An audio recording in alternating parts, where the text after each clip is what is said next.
घर में कितना रख सकते हैं कैश, जानिए इनकम टैक्स के नियम। एक आदमी अपने घर में कितना कैश रख सकता है, सीबीडीटी द्वारा जारी किया गया है नियम, जहां पर आप अपने घर पे कितना कैश रख सकते हैं। अगर आपके घर से कैश बरामद किया जाता है तो आपको उसको सोर्स ऑफ इनकम बताना यहां पर जरूरी है। उसी के साथ साथ बहुत सारी ऐसी जांच एजेंसियां हैं जैसे कि इनकम टैक्स, ईडी या फिर सीबीआई आजकल यहां पर जांच कर रही है और कैश बरामद कर रही है। ईडी ने हाल ही में यहां पर करोड़ों रुपए यहां पर जो बरामद किए हैं जांच के दौरान। तो ऐसे में सवाल उठता है कि एक आम आदमी अपने घर पे कितना कैश रख सकता है ताकि उसे यहां पर कार्रवाई का सामना ना करना पड़े। तो दोस्तों आज के इस वीडियो के अंदर हम आपको बताने जा रहे हैं कि आप अपने घर पे कितना कैश रख सकते हैं। तो इस वीडियो के अंदर हम जानेंगे कि आप अपने घर पे कितना कैश यहां पर रख सकते हैं, उसी के साथ साथ आप अपने बैंक में कितना कैश लेन या जमा कर सकते हैं, ले सकते हैं या जमा कर सकते हैं अपने बैंक अकाउंट में। एंड यहां पर अगर आपकी शादी ब्याह हो रही है तो कितना कैश आप खर्च कर सकते हैं, अगर आपको गिफ्ट में कोई कैश मिला है तो कितना आप रिसीव कर सकते हैं, उसी के साथ साथ कितना कैश आप लोन दे सकते हैं, प्रॉपर्टी में कितना कैश की आप लेन देन कर सकते हैं। तो ये सभी नियम के बारे में आज के इस वीडियो के अंदर हम जानेंगे कि कैश में लेन देन करने की क्या लिमिट यहां पर दी गई है। तो वीडियो को एंड तक जरूर देखिएगा, वीडियो को स्किप बिल्कुल मत करिएगा, वीडियो बहुत ही ज्यादा आपके लिए इंपॉर्टेंट होने वाला है। चैनल पे नए तो सब्सक्राइब जरूर कर लीजिएगा। तो आइए स्टार्ट करते हैं अपना आज के वीडियो को।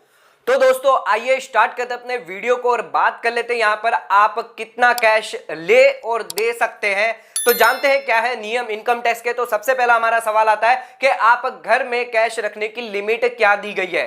वैसे तो आप घर में कैश कितना भी रख सकते हैं, उसके लिए कोई भी लिमिट तय नहीं करी गई है। इनकम टैक्स के मुताबिक यहां पर आप घर में कितना भी कैश रख सकते हैं, बट अगर जांच एजेंसी उस कैश को पकड़ लेती है तो यहां पर आपको उसकी सोर्स ऑफ इनकम बताना जरूरी होता है। अगर यहां पर आपने रिटर्न भरा है तो आपको घबराने की जरूरत नहीं है, लेकिन यहां पर अगर आप उसका सोर्स नहीं बता पाते हैं तो यहां पर जांच एजेंसियां उसकी कार्रवाई कर सकती है और आप पर 137% की पेनल्टी लगा सकती है। अगर यहां पर जो भी कैश आपके घर से बरामद किया गया है उसके बारे में आप कोई भी सोर्स नहीं बता पाते, आप रिटर्न नहीं भरते, तो यहां पर आप पे पेनल्टी भी लगाई जा सकती है और आप पे कार्रवाई भी करी जा सकती है। तो दोस्तों अब बात कर लेते हैं बैंक में कितना कैश निकाल सकते हैं और जमा कर सकते हैं, उसका नियम क्या दिया गया है।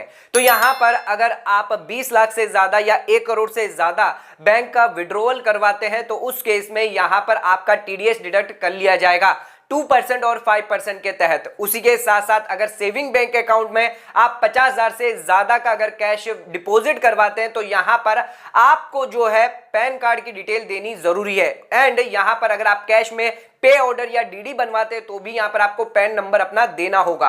उसी के साथ साथ अगर बचत खाता है यानी सेविंग अकाउंट है तो यहां पर अगर आप 10 लाख से ज्यादा का यहां पर कैश डिपॉजिट करवाते हैं तो यहां पर आपकी इंफॉर्मेशन सीधे सीधे एनुअल इंफॉर्मेशन रिपोर्ट में आ जाएगी। और अगर यहां पर चालू खाता है यानी करंट अकाउंट है तो उसमें लिमिट यहां पर 50 लाख की तय करी गई है।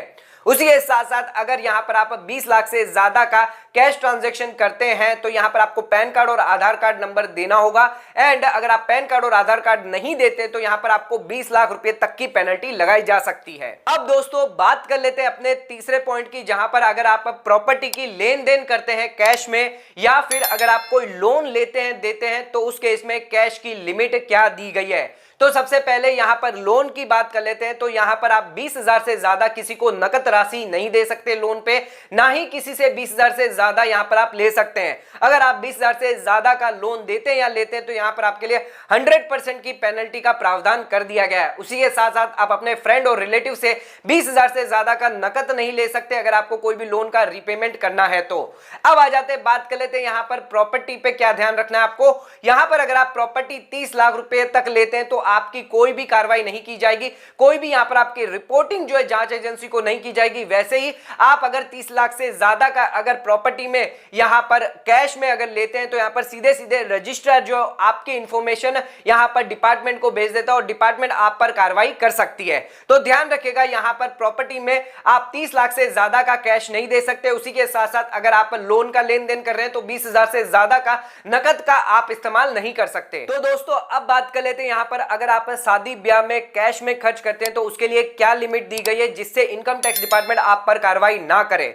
तो ध्यान रखिएगा, अगर आप शादी ब्याह में खर्च करते हैं तो यहां पर अगर आपने कैटरिंग पर खर्च किया है, ज्वेलरी पर खर्च किया है या पंडाल पर और अन्य चीजों पर खर्च किया है तो एक व्यक्ति से आप 2 लाख से ज्यादा का खर्च मत कीजिए, यानी 2 लाख से ज्यादा का आप उसे मत दीजिए। अगर आप 2 लाख से ज्यादा का अगर यहां पर आप ट्रांजैक्शन करते हैं यानी खर्च करते हैं तो उस केस में यहां पर आपको पैन कार्ड और आधार कार्ड दोनों ही देना पड़ेगा। उसी के साथ साथ यहां पर अगर आप 2 लाख से ज्यादा का किसी व्यक्ति से खर्च करते हैं तो यहां पर आपकी डिटेल सीधे सीधे इनकम टैक्स डिपार्टमेंट को चली जाएगी और इनकम टैक्स डिपार्टमेंट आपसे सोर्स पूछ सकता है और आप अगर सही से सोर्स नहीं बता पाए, आप अपना ब्यौरा नहीं दे पाए, रिटर्न फाइल नहीं कर पाए तो उस केस में आप पर 78% तक आपको पेनल्टी लगा सकती है विद टैक्स और इंटरेस्ट के साथ। तो ध्यान रखिएगा, अगर आप शादी ब्याह में खर्च करते हैं तो अलग अलग व्यक्ति से आप 2-2 लाख रुपए तक का यहां पर खर्च कर सकते हैं।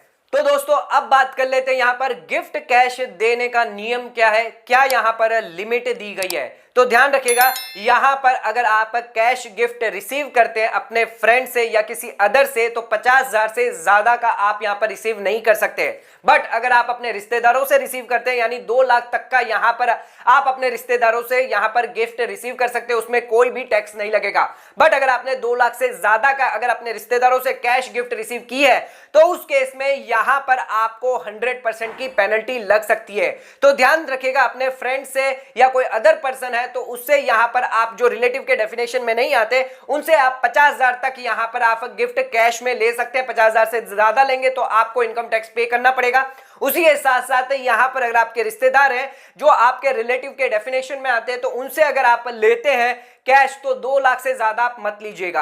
अब सवाल यह आता है कि अगर आपके 10 रिश्तेदार हैं, सभी ने यहां पर 50,000 रुपए आपको दिए हैं यानी 50 लाख आपके पास आया है तो उस केस में यहां पर आप सोर्स कैसे दिखाएंगे।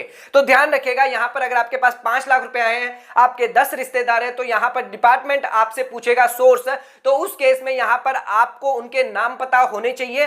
तो डिपार्टमेंट यहां पर उनको भी नोटिस भेजेगा और उनसे भी पूछताछ करेगा। तो ऐसे केसेस में अगर आप अपने रिलेटिव से यहां पर 50,000 करके 5 लाख तक का यहां पर अगर गिफ्ट ले रहे हैं तो उस केस में आप गिफ्ट डीड जरूर बनवाइए, उससे यहां पर आप कभी भी कार्रवाई से बच सकते हैं बिकॉज आपके पास एक डॉक्यूमेंट प्रूफ रहने वाला है। तो दोस्तों अब बात कर लेते हैं, अगर आप एक कारोबारी है तो कितना आप एक दिन में खर्च कर सकते हैं। तो ध्यान रखिएगा, यहां पर इनकम टैक्स के नियमों के हिसाब से अगर आप एक कारोबारी है एंड यहां पर आप 10,000 से ज्यादा किसी को कैश पे नहीं कर सकते एक दिन में, किसी भी एक सिंगल पर्सन को। तो ध्यान रखिएगा 10,000 से ज्यादा आप नहीं कर सकते। उस केस में यहां पर जो लिमिट है ये 10,000 बढ़कर 35,000 होती है अगर आप ट्रांसपोर्टर को देते हैं तो ध्यान रखिएगा यहां पर आपके लिए 10,000 और 35,000 की लिमिट दी गई है। एक दिन में यहां पर आप इससे ज्यादा खर्च नहीं कर सकते किसी भी सिंगल पर्सन पे।